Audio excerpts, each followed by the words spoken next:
To my channel और मैं आपका चेता आज जो हमें फिर से नए ब्लॉग में स्वागत करता है। बहुत दिनों बाद मैं आपके सामने फिर से लेकर के आया हूँ एक नई थीम और इस थीम की तरफ ले जाऊँ मैं आपको। यहाँ पर आपको थोड़ा सा रश ज़्यादा है इसलिए सुनाई दे रहा होगा, तो मैं अंदर चलता हूँ, अंदर आपसे गुफ्तगू करता हूँ। आइए, मेरे पीछे आप देख रहे हैं सारे कपड़े घर पड़े हुए हैं रैक्स में। अगर आप डूंगरपुर से हैं या डूंगरपुर के बाहर से भी आ रहे हैं, आप अगर चाहते हैं इस नेकी की दीवार को कुछ देना, तो आप चाहें तो खरीद करके कपड़े भी दे सकते हैं, शूज़ भी दे सकते हैं, कुछ खाने की सामग्री है तो वो भी दे सकते हैं, खिलौने दे सकते हैं। जो भी रोज़मर्रा ज़िंदगी में काम आने वाली चीज़ है वो इस नेकी की दीवार में आप आ करके भेंट कर सकते हैं। अगर आपके पुराने जो भी कपड़े हैं जो पहनने लायक हैं, अगर आप चाहते हैं कि नहीं मैं जाकर के नेकी की दीवार में दूं, कि इस नेकी की दीवार में आप आ करके कुछ देंगे तो हमें भी अच्छा लगेगा। डर के आगे जीत है और डर के पीछे मौत है। ये आपको चूज करना है, हमें पीछे जाना है कि आगे। और मैं तो हमेशा डर के आगे ही रहता हूँ, यानी कि लक्ष्य मेरा हमेशा आगे रहता है। चलिए आइए।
मैं आ गया हूँ म्यूजियम में।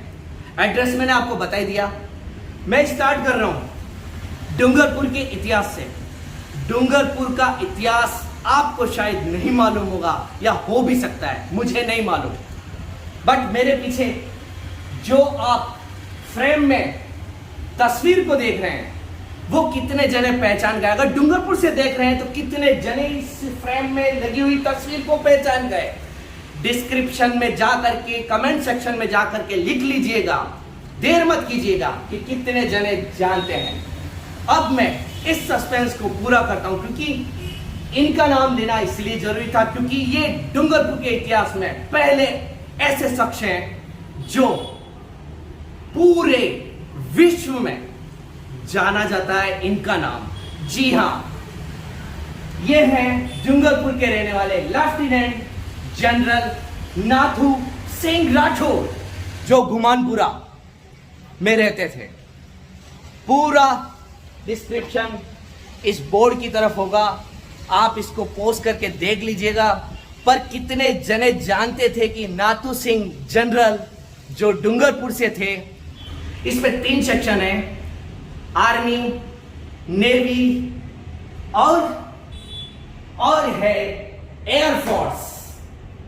तीनों सेनाओं के यहां पर तस्वीरें लगा रखी हैं, कुछ हिस्ट्री बता रखी है, तो इसको आपको देखना चाहिए। जैसे पहले मैं चलता हूं नेवी में। यह है कुछ इस तरीके से बना, जहां से मैं बात कर रहा हूं, रिसेप्शन, एक ऑफिस की तरफ। उस ऑफिस से ही यहां पर हम जाएंगे आर्मी की तरफ, उसके पीछे एयरफोर्स है, यहां पर नेवी है। तो हम पहले चलते हैं नेवी सेक्शन में। आइए। वुमेन सोल्जर्स, आप समझ जाइए कितना जोश होगा। आप इस तस्वीर को देख करके आप खुद समझ जाएंगे। इसके पास में आप कुछ ऐसी फिल्म को नजर आएंगे जो आपने देखी भी होगी और नहीं भी देखी होगी। नहीं देखी है तो देख लीजिए। कुछ इस तरह से ये फ्रेमिंग है, इसका नाम मुझे जरूर बताइएगा।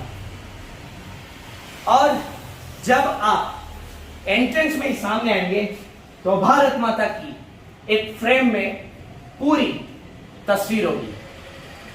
यहां पर नेवी, आर्मी, एयरफोर्स के सारे फ्लैग्स हैं। जरा यहां बताइए, ये फ्लैग्स हैं।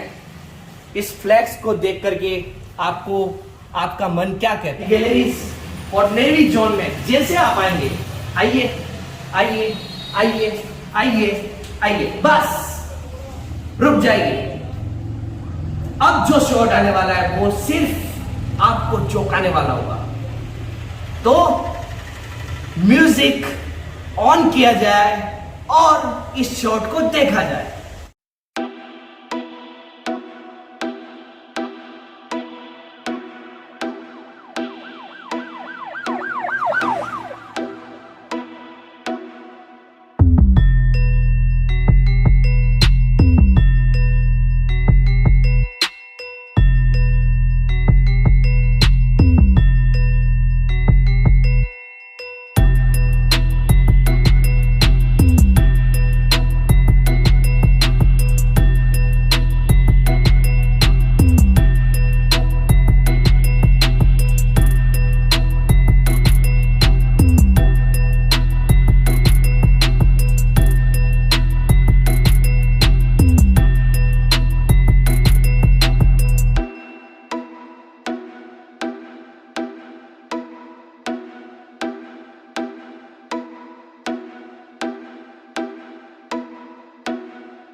सीधे आर्मी गैलरीज में चलते हैं। आपने नेवी गैलरीज देख ली, जो आपको चीज पढ़नी है वो पॉज करके पढ़ सकते हैं। हम आ गए आर्मी गैलरीज में, और जैसे हम आर्मी सेक्शन में आएंगे और आपको पीछे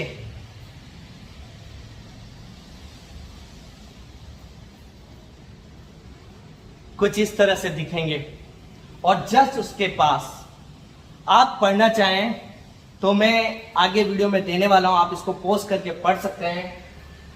कैसे भारतीय सेना की कमान ब्रिटिश हाथों में जाने से बच गई।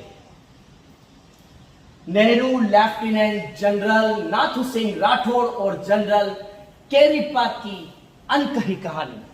अगर आप इसे पढ़ना चाहते हैं तो मेरे अगले वीडियो के टैग में आप इसे पॉज करके पढ़ सकते हैं, मैं इसको दूंगा। तो सीधा ये होगा सिनेमैटिक शॉट पूरा म्यूजिक पर। आप इसको देखिएगा, आप इसको पढ़िएगा।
म्यूजियम में खासियत की बात बताऊं तो सारी फ्रेमिंग के पास में कुछ ऐसे हेडफोन स्पीकर्स रखे हुए हैं। स्पीकर्स इसलिए कि आप इसको कान में लगा करके इनके इतिहास के बारे में आप सुन सकते हैं, इसीलिए स्पीकर्स लगाए गए हैं। और हर फ्रेमिंग पर लाइटिंग पूरी तरह से है। कैप्टन विक्रम बत्रा, ये मुझे बताना इसलिए जरूरी था कि आपने एक मूवी में इनके ऊपर बनी हुई मूवी थी विक्रम बत्रा के ऊपर, वो देखी भी होगी। कितने जनों को मालूम है कि विक्रम बत्रा के इतिहास पर बनी मूवी कौन सी है? आप कमेंट सेक्शन में जाकर के बताइएगा कि जिनको कैप्टन विक्रम बत्रा, जिनको परमवीर चक्र मिला, उनके इतिहास पर बनी, उनके नाम पर बनी मूवी कौन सी है। तब तक मैं आपको एयरफोर्स गैलरीज में ले जाता हूं जो इसके बिल्कुल अटैच है। आइए शॉट आएंगे, वो एयरफोर्स के आएंगे। एयरफोर्स में जब हम आएंगे तो थोड़ी सी गर्मी चालू हो जाएगी। वो भी गर्मी इसीलिए कि जहां पर विंग कमांडर अभिनंदन का नाम आता है तो गर्मी चालू हो जाती है। अब अभिनंदन को कितने जने जानते हैं, कितना जने इनको पता है कि अभिनंदन कौन है, तो वो भी कमेंट सेक्शन में बताइएगा। तो इस सिनेमैटिक शॉट में जो मैं अभिनंदन से स्टार्ट करूंगा, जिनको विंग कमांडर अभिनंदन वीरता चक्र भी मिला, तो सैल्यूट है ऐसे वीर योद्धा को जिन्होंने हमारे देश में कुछ ऐसे काम कर दिए जो हमेशा हमको याद रखेंगे। तो सीधे चलता हूं सिनेमैटिक शॉट पे जो पूरा म्यूजिक पर होने वाला है।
और इस म्यूजियम को देखिए।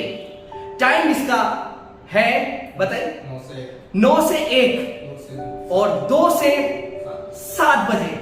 ये इसका टाइमिंग है, डिस्क्रिप्शन में डाल दूंगा, लिंक भी डाल दूंगा और गूगल पर भी चढ़ा दूंगा। और क्या आपको चाहिए, आप आइए देखिए। बाहर से आने वाले जैसे अहमदाबाद से आ रहे हैं, गुजरात साइड से आ रहे हैं, तो तहसील चौराहे आ जाइए, ज्ञात सागर पे के रोड को पकड़ लीजिए। वहां पर एक दरवाजा आएगा जिसे जज का दरवाजा कहते हैं। वहां पर स्टेचू दिखेगी आपको फौजी की, जो बंदूक ताने बैठा है। बस उसके ऊपर जो सीढ़ियां चढ़ रही है वो इस म्यूजियम की तरफ है। आप बांसवाड़ा से आ रहे हैं, एमपी से आ रहे हैं, तो आपको तहसील चौराहे तो आना ही पड़ेगा, वही ज्ञात सागर वाला रोड पकड़ लीजिए। अगर ये वीडियो आपको अच्छा लगा है तो इसे लाइक कर दे, शेयर कर दे। एक पंच लाइन सिर्फ आपके लिए, डर के आगे जीत है और डर के पीछे मौत है। अभिनंदन से स्टार्ट अभिनंदन से खत्म। थोड़े सा तेज बोलना इसलिए पसंद करता हूं क्योंकि मुझे भी जोश आ जाता है। तो अभिनंदन से स्टार्ट, अभिनंदन से खत्म। अभिनंदन ने खत्म कर दिया था। उसने ये नहीं सोचा था कि मैं आगे जाऊंगा तो मेरे साथ ऐसा हो जाएगा, क्योंकि डर तो था और जोश ये था उसका कि नहीं, मैं इस काम को पूरा करूंगा। इसीलिए उसने डर के आगे जीत को चुना। डर के पीछे जाता तो कुछ और चुन लेता। तब तक के लिए जय हिंद, जय भारत, खुश रहिए, आबाद रहिए, बस ऐसे ही प्यार करते रहिए। गुड बाय, अलविदा।